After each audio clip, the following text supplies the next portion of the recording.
Welcome to the My Creative Days podcast, where we will talk about all things DIY, home decor, decorating tips, and creating a beautiful home on a budget. I am hoping our time together will spark a creative idea, help you plan your next DIY, or inspire you to finally tackle that project you keep putting off. Grab your favorite cup of motivation and let's chat.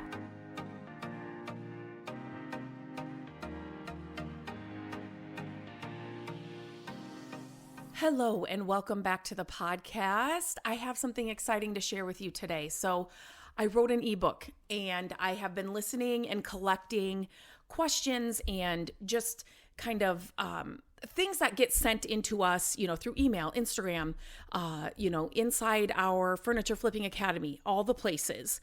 And I decided to put together a ebook that will have it's a good resource for if you are looking to make the most profit from your furniture flips. So as always, check the show notes for the link right to the ebook. I'm not going to obviously read through the entire thing. It's 15 pages and there are like 5 chapters, if that makes sense. So it's titled Flip Furniture Like a Pro, the Top 10 Tips for Maximum Profit. And so today I'm just going to kind of go through what's in the ebook. So the contents, I kind of break down the contents or the chapters by tip. And so I'm sharing 5 tips with you inside this ebook that are so important. And they will ensure that you're getting the most profit for every furniture flip. So the first tip is finding hidden gems. The first step to flipping furniture for profit is sourcing the high quality pieces at great prices. I mean, that is the beginning step. I do see a lot of people that start out flipping furniture and they're buying pieces that are so expensive. And then they're, upset when they're not seeing the return on the other side. And so, there's definitely a system or just a way to go about it, and finding those hidden gems and the pieces, the right pieces at the right price is, you have to know how to do that. So, some of the places, and I've talked about this before, are, your thrift stores and estate sales. And inside this ebook, I go through each one of these in detail. So know that I'm not going through it all right here. This podcast would be, I don't even know how long. So one of those obviously are your thrift stores and estate sales. Online marketplaces, don't just think Facebook Marketplace. Yard sales and flea markets, obviously. Curbside finds are amazing. I've had some of my most profitable flips just from curbside finds. Networking and connections, that right there, this is the key. This is what I teach inside the academy. And it's amazing when somebody's starting out, they didn't even think about this. And so just knowing how to do this right and where to look for these kinds of things will just set you way ahead of somebody else that's beginning. Okay, in the second chapter or second tip, it's refurbishing techniques that wow. So there's definitely, when you're first starting out, you're going to learn so much. And that's what I love about flipping furniture for profit. Just starting out, you can make money flipping furniture. And as you continue to do it, you're going to find techniques or styles or mediums, depending on what you're doing, that you're going to really gravitate towards and that you are going to not only enjoy doing, but you're going to become known for that. Does that make sense? And so, but not saying that you have to stay in that lane, if that makes sense, but there's definitely going to be a time when you're like, okay, I really get this and I really enjoy doing this. You will definitely get there. So I go through how to do this, the techniques that are going to make the biggest difference and are going to give you the best profit. Things like the surface preparation, the painting and staining, upholstery, hardware replacement, decorative techniques, all of those things are inside this part of the ebook that are going to just make sure that you are doing those things that are going to set you up for a higher profit for each flip that you do. The next chapter or tip that I talk about in the ebook that is probably just like that first step, that finding the right pieces at the right price, this next one, stage for success, is equally as important. And it is the one thing that people overlook or just kind of are like, doesn't make that big of a difference. I am telling you, the staging can sell your piece for more money every time. Every time. And it's funny because when I am staging and then I am, posting photos or something, I don't know how many times I've been asked to buy everything in the photo. Like if it's a bench or it's a hutch that I have decorated the shelves, or like the bench with throw pillows and, like maybe an old suitcase underneath or whatever. I have been asked over and over, can I just buy everything in the picture? And sometimes I do that depending on, I'm always on the hunt for things to stage pieces and redecorate and all of that. So sometimes that works out and you can get more money that way, right? But this part of your flipping process needs to be on like major priority list for you. So I kind of break it down. I talk about cleaning and decluttering. That's a huge one. Defining the purpose. If you don't define the purpose, it can get lost in translation. What do I want to say? You won't be able to showcase actually everything that this person should be seeing about this piece that you're flipping, if that makes sense. Defining the purpose is a huge, huge, huge part of it. Creating visual interest. I mean, it's just like shopping, like, right? You're drawn to more things, to some things when you aren't to others. Like, you want to create a visually interesting, what do I want to say, sales page kind of with your furniture pieces. And so if it's lacking that, you're just going to be scrolled on by, or, I mean, depending on where you're listing your pieces to sell, but you're not even going to get a second glance, right? You want those people to find you and, stop and really look at what you are providing. The next one is highlighting key features. This is so good, especially if you're, depending on the kinds of pieces you are flipping, but some of the pieces they have amazing features, and those are the selling points for some of the pieces. So you definitely want to highlight those. And lastly, you want to tell a story in the staging process. You just want to imagine, you want your customer to imagine the piece in their home, in their space, in their office, depending on where it is. You want them to imagine it there. You want them to be able to see like, oh my goodness, I would have never thought to put that piece like this or use it like that, but now I want it. Now I want it because I saw it like that. That's definitely important. Okay, the next tip is pricing strategies that pay off. This is huge. You can't just think that you're gonna, buy a dresser for $50 and put a price tag of $800 and it's gonna sell. Like there's more to it. I teach you all of that inside my Furniture Flipping Academy. I kind of break this down into different parts as well. So you want to research comparable listings. And again, don't just think Facebook Marketplace. You don't just want to research what Facebook Marketplace is doing, because Facebook Marketplace is great. I'm not saying it's not. Here's what I guess I should say. You're going to have different audiences and different customer bases depending on where you're listing your item, right? So you once you decide that, then you start doing your research and take that all into account. So you definitely want to understand the customer and where they are at, but then also take that into the comparable listings when you're doing your research. Consider your costs. This is a huge one, and this will get easier and easier, as the more and more you do. But, in the beginning, you need to write down all of your costs, your mileage, your, whatever products you're using on it, the actual piece, how much did it cost? Like, write all those down. And then you'll get to the point where you'll, be at a yard sale and you'll see a dresser and you'll be like, okay, that costs $25 and I know that I can put $30 into it and I know I can sell it for this. You know what I mean? Like you'll get there. But definitely you want to consider your costs.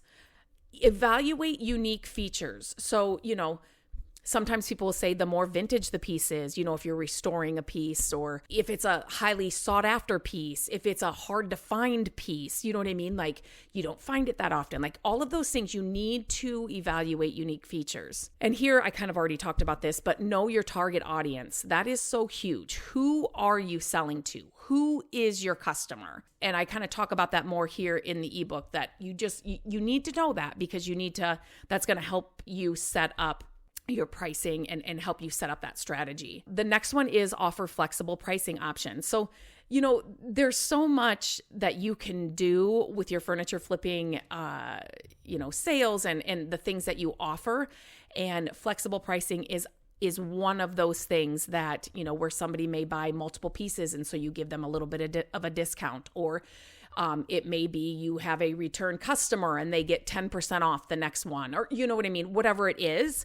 I offer some ideas for that, but it's a good thing to offer to your customers and then to gain repeat customers that way. Monitor market trends. This is a big one, but it's, always remember it's a trend. So you can ride it while it's trendy, but just know that you have something else to fall back on when it is not. We love those trends sometimes, I should say, not always, because some of them are not so fun. And then be prepared to negotiate. That's part of the business, right? Learning how to price right and learning how to work with your customers and gain that, know, like, and trust factor so that you get repeat customers. That's where things really start rolling for you. Number 5, this one, it's all about marketing mastery. This one can be hard. And again, inside the academy, we walk you through all of this. So it's we will hold your hand through the entire thing. So I broke it down, this section, into a few things as well. So the first one, professional photography.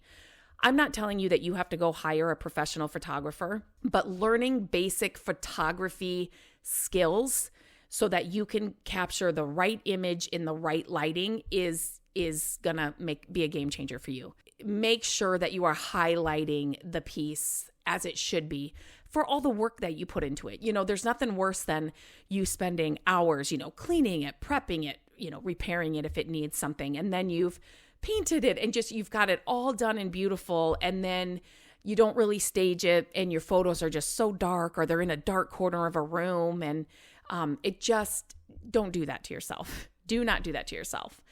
The next one is creating compelling listings. And inside here, I kind of talk about what kinds of things you need to have inside your listings. That's another one that's missed a lot, that, people may not add all the things that need to be in there. So I talk about what should be in your listings. And then leverage social media. So this is a good one. Obviously, everybody's on social media. So learning how to use that to get in front of the right audience, the right customers is huge for furniture flipping.